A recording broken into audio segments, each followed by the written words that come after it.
Okay, आज हम sentence के बारे में पढ़ेंगे कि सेंटेंस होता क्या है। पहले आपको थोड़ा बता चुका हूं मैं कि सेंटेंस, बल्कि मैं हायरार्की बता चुका हूं आपको, लेटर से लेके सेंटेंस तक। मैंने कहा लेटर्स के मिलने से वर्ड्स बनते हैं, वर्ड से बड़ा यूनिट क्या होता है? फ्रेज होता है, फ्रेज से बड़ा यूनिट क्लॉज होता है, और क्लॉज से बड़ा यूनिट क्या होता है? सेंटेंस। कोई बता सकता है सेंटेंस की तारीफ क्या है, कि सेंटेंस किसे बोलते हैं आप लोग? कोई है आप में से? एक आदमी जी, बिल्कुल सही से आंसर आ गया वहां से। लफ्जों का ऐसा मजमुआ जो मुकम्मल मानी दे, उसे आप सेंटेंस बोलते हो। ठीक है, group of words conveying full sense या कन्वेइंग फुल मैसेज या मीनिंग, उसे आप बोलते हो सेंटेंस। आज हम उसकी टाइप्स पढ़ेंगे। सेंटेंस की कितनी टाइप्स होती है जी? मीनिंग के लिहाज से सेंटेंस की 4 टाइप्स हैं। उनमें से सबसे पहले टाइप जो है वो है डिक्लेरेटिव सेंटेंस। डिक्लेरेटिव सेंटेंस, ये एक्चुअली इसका मतलब है ऐसे सेंटेंसेस जिसमें हम अपनी स्टेटमेंट देते हैं, हम अपना बयान देते हैं। मिसाल तौर पे, वो कॉलेज जाता है, वो नमाज पढ़ता है, ठीक है ना, वो क्रिकेट खेलता है, वो क्रिकेट खेल रहे हैं। यानी इसमें आप ये कह सकते हो, इसमें आप लोग असर्टिव सेंटेंसेस या positive sentences plus negative sentences को, इन 2 तरह के फिक्रों को आप डिक्लेरेटिव बोलते हो। डिक्लेरेटिव सेंटेंस यानी मस्बत और मनफी फिक्रों को मिला के आप क्या बोलते हो? डिक्लेरेटिव। मिसाल तौर पे, जैसे मैं लिखता हूं ही प्लेज क्रिकेट, फिर मैं लिखता हूं he is not playing cricket. देखिए, ये दोनों टाइप्स ऑफ सेंटेंस जो है ये डिक्लेरेटिव सेंटेंस है, यानी मस्बत और मनफी फिक्रों को मिला के हम क्या बोलते हैं? Declarative sentence. समझ आ गई आपको? क्या होते हैं डिक्लेरेटिव? किसे बोलते हो आप डिक्लेरेटिव सेंटेंस? कौन से होते हैं आप बोलिए? मस्बत और मनफी फिक्रों को आप क्या बोलते हो? जिसमें अपना बयान देते हो आप, अपना स्टेटमेंट देते हो आप, जिसमें कोई स्टेटमेंट दी जाए, है नहीं, उसे आप बोलते हो डिक्लेरेटिव सेंटेंस। अच्छा, उसके बाद नंबर 2 है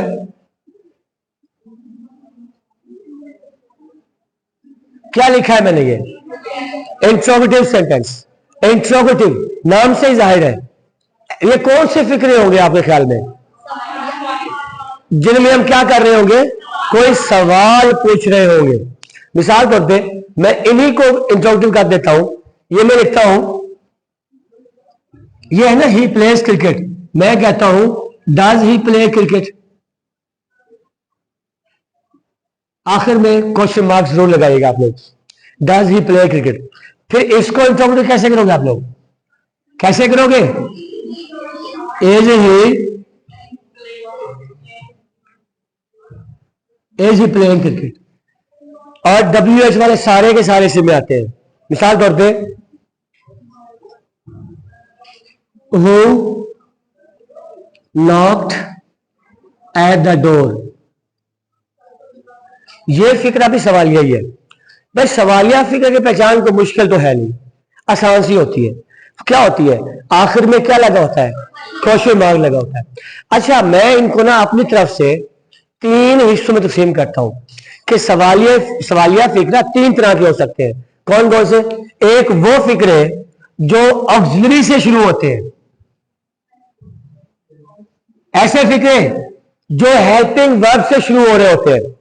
is, am, are, was, were, has, had, had, will, shall, या फिर कैन, कुड, मे, माइट, ठीक है ना, शुड, मस्ट, मस्ट नहीं, शुड। ये यानी ऐसे फिक्रे जो ऑक्सिलरी से स्टार्ट हो, ठीक है ना। एक टाइप ऑफ इंट्रोगेटिव कौन सी होगी? ऐसे फिक्रे जो ऑक्सिलरी स्टार्ट हो रहे होंगे, नंबर 1। और नंबर 2, वो भी सवालिया फिक्रे होंगे जो WH से स्टार्ट होते हैं। कौन से वाले? WH। जैसे मैंने कहा, ये वो WH से कौन से फिक्रे हैं, कौन से वाले सवाल बनते हैं? W से स्टार्ट होते हैं। कौन से लफ्ज हैं जो W से स्टार्ट होते हैं? सवालिया जो है why, when, where, what, which, whom, ठीक है ना, ये रहेगा, वाई वाई रहेगा। तो ये वाले सवाल, ये वाले लफ्ज जो है जब फिक्रे के शुरू में है, लाजमी बात है वो फिक्रा भी क्या होता है, सवालिया होता है। यानी अगर फिक्रा किससे शुरू हो रहा हो, हेल्पिंग वर्ब से शुरू हो रहा हो, तो वो फिक्रा भी क्या होगा बेटे, सवालिया होगा। और जो फिक्रा डब्ल्यू से स्टार्ट कर हो रहा हो, डब्ल्यू वर्ड्स, डब्ल्यू वाले वर्ड्स, ठीक है ना, और प्लस एच, वन एच भी है, वो कौन सा है, हाउ, हाउ, हाउ, ठीक है ना, हाउ आर यू डूइंग, वो डब्ल्यू एच एच वो भी है। ये बाकी ये जो है ना डब्ल्यू वाले हैं कुछ और एक एच है निदान में। तो तीसरी कौन सी टाइप है सवालिया फिक्रों की, तीसरी वो टाइप है जिसे मैं बोलता हूं कॉन्टेक्चुअल, जिसे मैं बोलता हूं कॉन्टेक्चुअल, यानी उस मौके के लिहाज से आपके लहजे में होता है सवाल। मिसाल तौर पे आप बोलते हो, मैं बोलता हूं आपको कि शट द डोर, इससे क्या मतलब है, आपने दरवाजा बंद कर दिया। फिर मैं कहता हूं शट द डोर, मतलब आपने दरवाजा बंद कर दिया।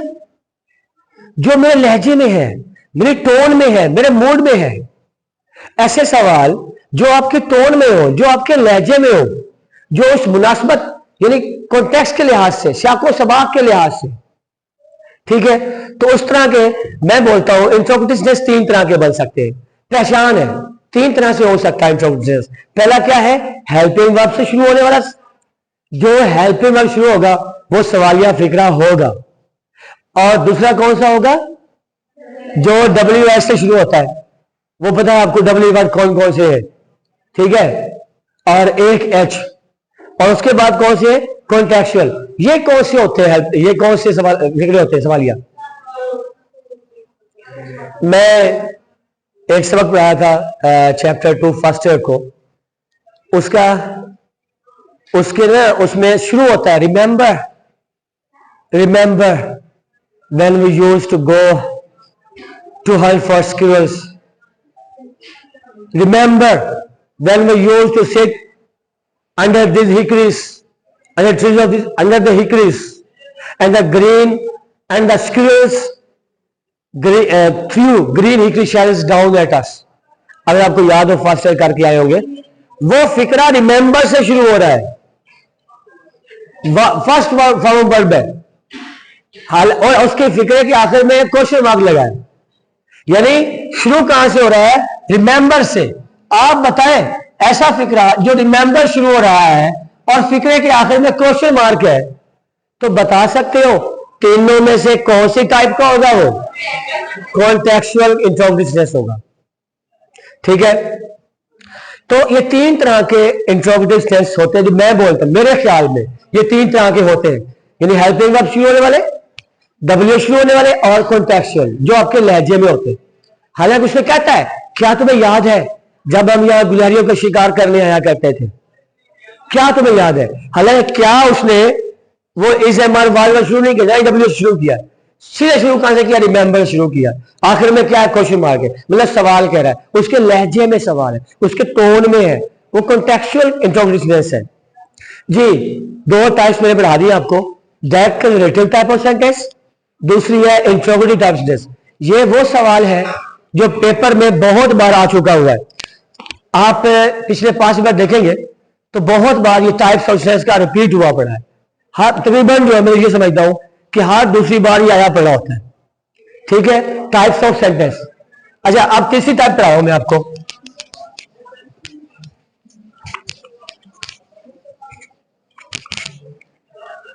थर्ड टाइप जो है उसे बोलते हो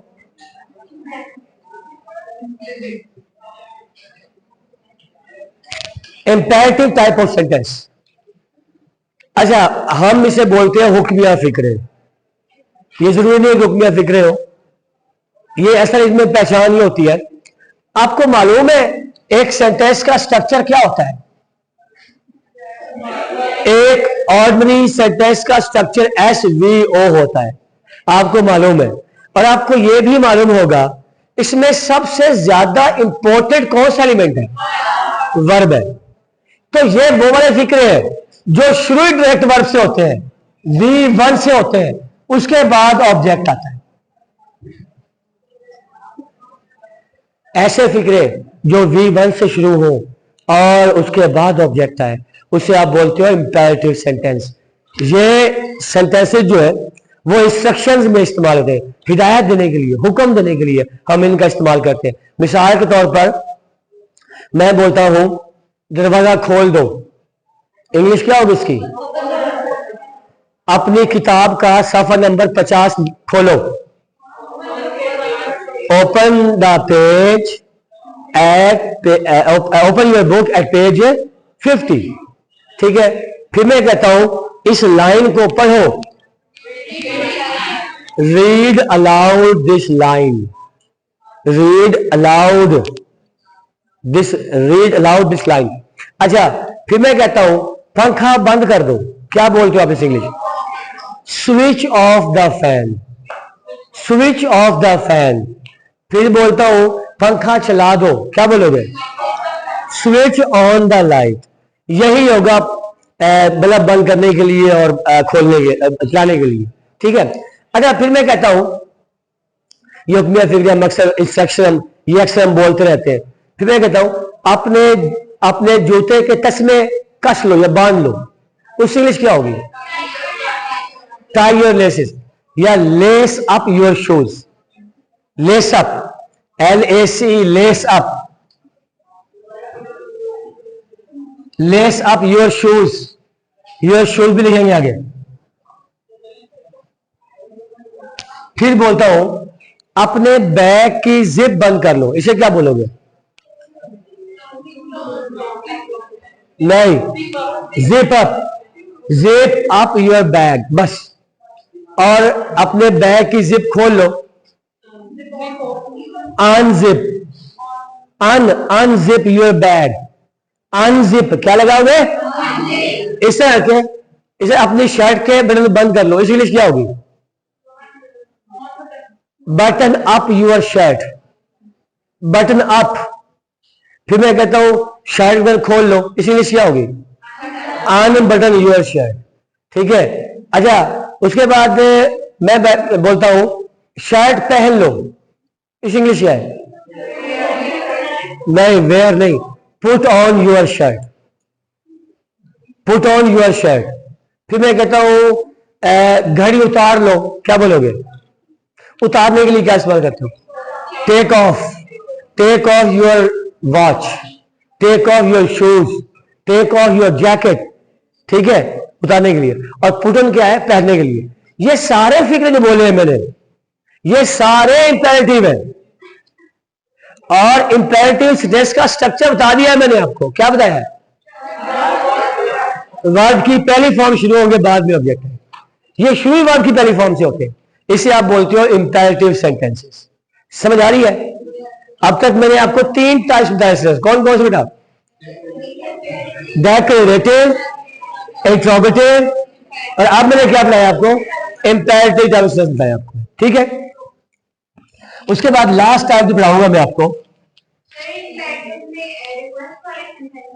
वो आ जाएंगे, उसमें ऑप्टेटिव बोलते हैं उसे, दुआ करने के लिए, रिक्वेस्ट करने के लिए। May you open the door, ठीक है, दुआ करने के लिए बोलते दुआया, मे यू लिव लॉन्ग वगैरह, वो होते हैं ऑप्टेटिव सेंटेंस। हाँ जी, है प्लीज, हाँ वो please open the door, please, वो इंपेरेटिव ही होंगे, वो जिसमें आप किसी से रिक्वेस्ट कर रहे होते हो। ठीक है। वो होता क्या है, वो वर्ब असल में प्लीज एक्शन लगा देते हैं, वो वर्ब से शुरू हो रहा था, वर्ब की पहली फॉर्म शुरू हो रहा है, वो यही है, इंपेरेटिव सेंटेंस है। अब मैं आपको बता रहा हूं एक्सक्लेमेटरी सेंटेंसेस। उर्दू में बोलते हैं इस्तजाइया जुमले, ऐसे ही इस्तजाइया, जिसमें ना हम अपने फीलिंग्स को बयान करते हैं, अपने जज्बात को बयान करते हैं, अपनी फीलिंग्स को जब लफ्जों में बयान करते हैं। जैसे हमें बहुत ज्यादा खुशी हो, उसके लिए हम कहते हैं वाओ वंडरफुल, क्या बात है। ठीक है ना। जब हमें कोई चीज देख के अच्छी लगती है, हम रहनी शुरू करते हैं what up, beautiful this is this, what an amazing scene is this is, ठीक ना। तो हम व्हाट का वर्ड इस्तेमाल कर सकते हैं जब हैरानी के मीनिंग में हो। अच्छा, इंग्लिश में जो है जब पेन हो तो हम लोग ओह का वर्ड यूज कर सकते हैं, ठीक ना। और जब हमें कोई चीज चुभन का एहसास होती है आउच का वर्ड हम इस्तेमाल कर सकते हैं, ठीक है।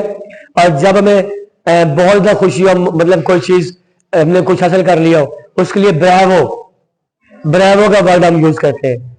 या आप पढ़ते होगे आप लोग हुर्रा का वर्ड यूज करते हो, ठीक ना। तो या फिर बहुत खुशी हो एकदम से आहा, ये वर्ड भी आप यूज कर सकते हो किसी को रंगने के लिए।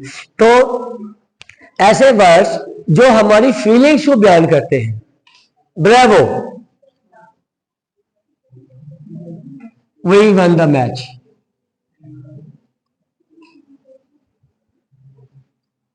अफसोस के लिए हम लोग अलास का वर्ड भी यूज करते हैं, अलास का वर्ड हम यूज करते हैं जब अफसोस करना हो, ठीक है ना।